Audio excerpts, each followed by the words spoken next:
So the transition from primary to lower elementary can feel quite jarring. It's a huge time of change for the child. And primary, they're very focused internally on creating themselves. And in lower elementary, they're suddenly really focused on everyone else, all the other children in the community, and what they're doing. They start to feel things like embarrassment, and this often manifests in social conflict.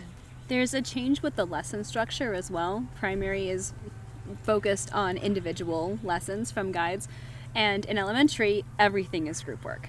And with group work comes negotiation and the need to work well with each other. And that's not a skill that comes naturally or easily every time. That's something that has to be built and learned with tools over and over and over again. And then providing that support is a really big part of our job and a really big work for the students as they navigate that.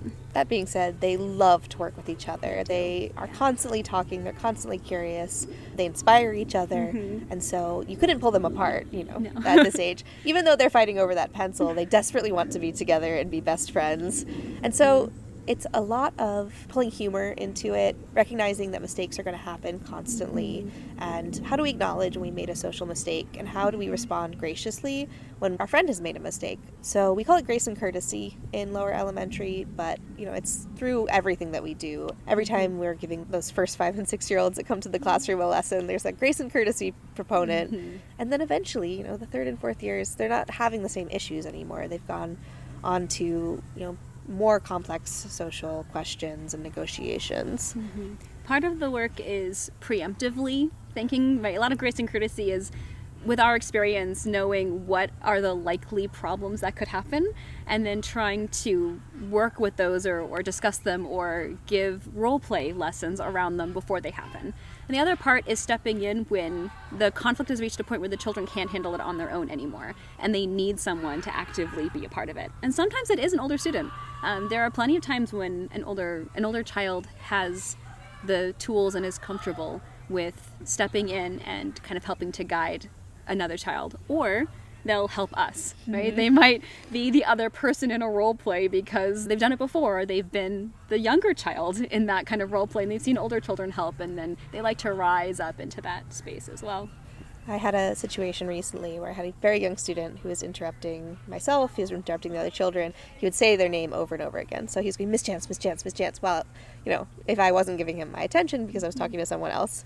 So we surprised the class a little bit. We said another teacher was going to come and give a presentation, and then she gave the presentation, and I went, Miss Ryan, Miss Ryan, Miss Ryan, Miss Ryan, throughout the entire presentation. And so the teacher who was graciously helping me, got very, very upset with me and stormed out of the room, shocked all of the children, and then she came back and said, okay, it was really just a skit we were doing because we noticed that this interruption was happening in the classroom and it was very stressful. And then we had a big community conversation about it. Many of the conflicts that happen or the problems that happen in the classroom will shift onto the children in a community meeting style to have them address and come up with solutions on how we can, function better as a classroom community, because we're trying to build this microcosm of society for them. And we do want them to go out of the classroom and also practice their conflict resolution skills in public, through going out programs and things like that. And just how to be polite in society is important. But in our community, we practice it through lots and lots of conversations. We're just talking about our feelings all the time and so problem solving and admitting our mistakes. I find that a lot of the youngest members of the classroom really need to be heard. It's really, they feel like they'll say, no one's listening to me, or they'll say, they didn't listen to me, and they're not feeling heard. But they're also not necessarily listening to their classmates either. And so sometimes that's finding that space in a calmer environment where we're trying to de-escalate a problem that's happened, and teaching them that, yes, you should be listened to, but it's also a skill to learn to listen to another person, and not just listen because I know what I'm going to say next, right? Not think about how I'm going to respond to this, but actually try to hear what that other person is saying. There are some days, though, I feel like every single conflict that comes up could be solved by taking a deep breath.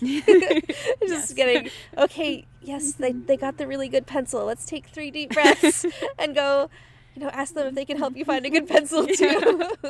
Pencils are a big one. Cutting in line. Yeah. It's they're just learning how to be humans and how to interact with each other, and healthy. It's how they learn. they can become really interested and invested in the rules. And so seeing another child break a rule can be enough to, I don't know, really affect or really upset someone. Yeah, they have a strong sense of justice, but they start out as very black and white thinkers of justice. You want to shift them from this idea of equality to an idea of equity, right, as they get older. So when they come in, they say everyone has to have exactly the same. If we don't have exactly the same, it's not fair. And then, you know, by 9 or 10, it's like, okay, well, maybe they need something different than you need. They're not the same person exactly as you. And how do we live in these, like, flexible spaces of negotiation and compromise, and not just it's my way or the highway, which is sometimes how the young children think.